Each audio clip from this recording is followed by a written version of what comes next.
waaw xam nga Mamadou, entre parenthèses je félicite les députés pour le vote de ces deux projets de loi. Parce que xam nga Dieu fait bien les choses. Samba Ndong moo jiite le comité des entreprises bu APR. Alliance pour la République. tey ñu voté des projets de loi qui vont dans ce sens-là. ci wàllum entreprise. man may chef d'entreprise xam man du ma politicien comme Samba.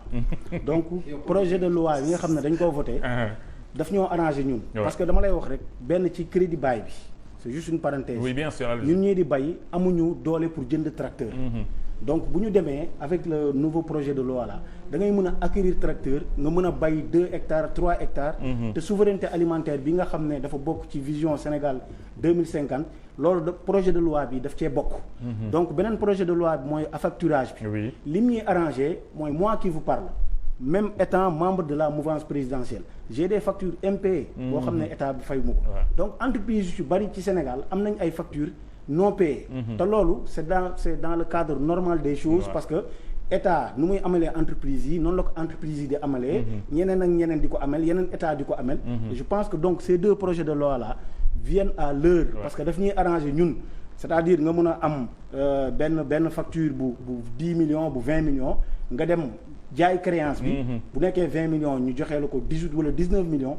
maanaam li ci ëpp solo mooy da ngay am l'argent TTT da ngay am liquide su boobaa di nga ko mën a réinvestir dans d'autres secteurs di nga mën a jël ay emploi di nga mën a def leneen ak leneen et loolu j'en profite pour am solo la moo tax ñëpp a ko voté en assemblée. non mais dafa am solo rawatina ci ñun ci entreprise yi parce que entreprise yi sénégalaises yi soxla nañ ko maintenant parlons du dialogue nga xam ne c'est une tradition républicaine je rappelle que décret bi ko initié c'est en 2016 l'ancien président de la République Macky Sall moom moo ko def définir les formes et les modalités maintenant par rapport au contexte président de la République c'est à lui de définir la politique de la nation ce n'est pas vous ni moi ni honorable Abdoulaye Faye donc c'est à lui de voir les voies et les moyens yoo xam ne mun na yóbbu Sénégal mu nekk un pays souverain juste et prospère maintenant voies yi muy jaar loolu moom la concerné président li ci ëpp solo mooy dafa ñëw depuis 2024 depuis qu'il est arrivé à la tête de l'exécutif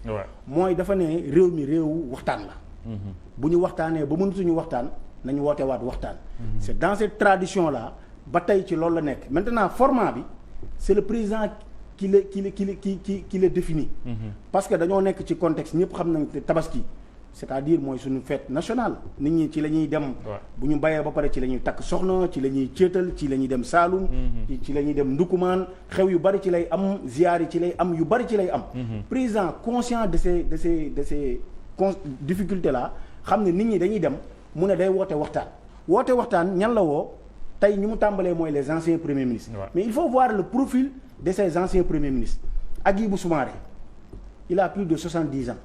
Il n'a jamais été politique. C'est vrai. Donc pour ceux qui parlent, pour toutes celles et ceux qui parlent que le président dafa bëgg waxtaan ak ñoom pour indi leen coalition Diomaye wala pour indi leen Pastef, ils ont tort. Parce que Hadjibou Soumaré il n'a jamais été politique même bañ koy fal premier ministre après le départ de Macky Sall en 2007. C'est vrai. C'est-à-dire c'est un énarque. génn ENAM. C'est-à-dire il a occupé de hautes fonctions, ministre du budget, nekk premier ministre, nekk président commission UEMOA, nekk chef de mission CEDEAO, économiste. C'est-à-dire ñooñu président li mu leen soxlaa mooy seen xam-xam, seen relation. Parce que wax nga ko sànq, nous sommes à quelques jours de la Tabaski. Nous sommes face à une inflation mondiale, nous sommes victimes de ça. Donc le président de la République, malgré l'inflation mondiale, avec le premier ministre et l'ensemble de son gouvernement ñi ngi def ay jéego nga xam ne prix yi flambé wu prix essence wàññeeku na gasoil wàññeeku na les denrées de première nécessité wàññeeku na prix courant bi wàññeeku na donc prix yu bari wàññeeku nañ donc te amul une taxation en hausse te prix yi wàññeeku na donc xam nga loolu c'est une prouesse du gouvernement sous la conduite du premier ministre avec les directives waaw loolu xalaatu ñenn ñi la xam nga par exemple waa parti Dundu ñoom ils sont bien dans la contradiction républicaine en posant sur la table contradiction constructive construction républicaine en posant sur la table des propositions et des pistes de sortie c'est à encourager loolu dañ leen ci encourager parce que réew loolu la soxla c'est vrai donc moo tax ci dialogue bi président woo ñëpp parce que dialogue bi li tax mu am un cas particulier c'est pas un dialogue politique faut le préciser. dialogue politique ñuy waxtaan ci code électoral. voilà loolu c'est autre chose. le ministre de l'intérieur Mouhamadou Bamba Cissé woote na ko parti yi dem nañ ko wuyu lii c'est un dialogue national boo xam ne tous les segments du pays dañ ko war a waxtaanee. donc nga jël mais sans le premier ministre. non mais le premier ministre ci dialogue bi la bokk. président du def dara loo xam ne. gisuñu ko tey ci image yi. non les anciens premiers ministres la ñu wax. oui mais l'actuel premier ministre. non Ousmane non ko gën a yey. mais Ousmane bu doon normal sax moom moo leen war a recevoir. non mais Ousmane Sonko n'est pas ancien premier ministre. non je veux dire moom mi ci profité tey war a dérouler moo war a déglu ancien. non xam nga président de la République Diomaye xam ñaa la waroon recevoir. waaw Abdou Diouf Ablaye Wade xëy na wér gi mayetu ko mais Macky Sall pourquoi pas peut-être je veux dire. non xam nga dañoo président dafa woote les anciens premiers ministres. am ñu dem. docteur Aminata Touré qui est notre superviseur général de la coalition Diomaye.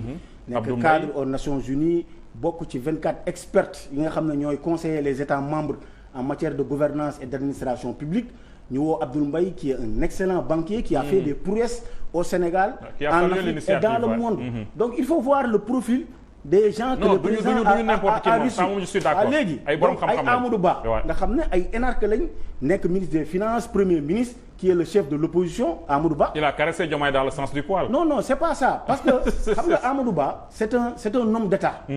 Comme seen président Madana Kane donc xam nga boo amee la culture d'État c'est-à-dire da ngay xam loo xam ne c'est le bien commun et le bien personnel. da nga wax lu am solo li du politique en fait. Sénégal la je vous donne un exemple en France bi nga xam ne moom laa gën a maîtriser. quand il y a des crises bu nekkee France dafa am ay jafe-jafe ci wàllu économie ci wàllu agriculture ci wàllu géostratégie géopolitique mais président en exercice bi que ce soit mu nekk Macron que ce soit mu nekk Hollande que ce soit mu nekk Sarkozy day woo même l'opposition radicale. Le Rassemblement national nga xam ne avant le Front national la tuddoon. mais ils sont durs ils sont radicaux. mais dañ leen di woo comme ce qui s'est passé à Covid bi au exactement ils discutent pour l'intérêt supérieur de la France. mais le président de la République Bassirou Diomaye Faye fait mieux parce que moom il l'a dit et redit il ne mettra rien absolument rien au-dessus du Sénégal. raison pour laquelle tous ces profils là bu ñu ci jógee mais on va discuter avec les secteurs de la presse. qui est en souffrance. yàgg nañoo demander audience je vous donne en exclusivité le président va recevoir les patrons de presse. D'accord. donc le secteur économique. projet de loi li ma lay wax ne dafa arranger nguur gi dafa arranger opposition bi dafa arranger waa Dundu ñoom Madana Kane. dafa arranger ñoom Lass Badiane mooy les petits chefs d'entreprise dafa arranger réew mi yëpp parce que nous faisons face à une crise économique. C'est vrai. amul crise institutionnelle. amul crise sociale nit ñi ngi liggéey macha allah jàmm am na fi. donc inflation bi nga xam ne dañ cee victime pour ñu mën cee génn. il faut des voies des moyens et je pense que le président de la République est sur cette lancée pour booster l'économie sénégalaise. jërëjëf merci beaucoup Lass am na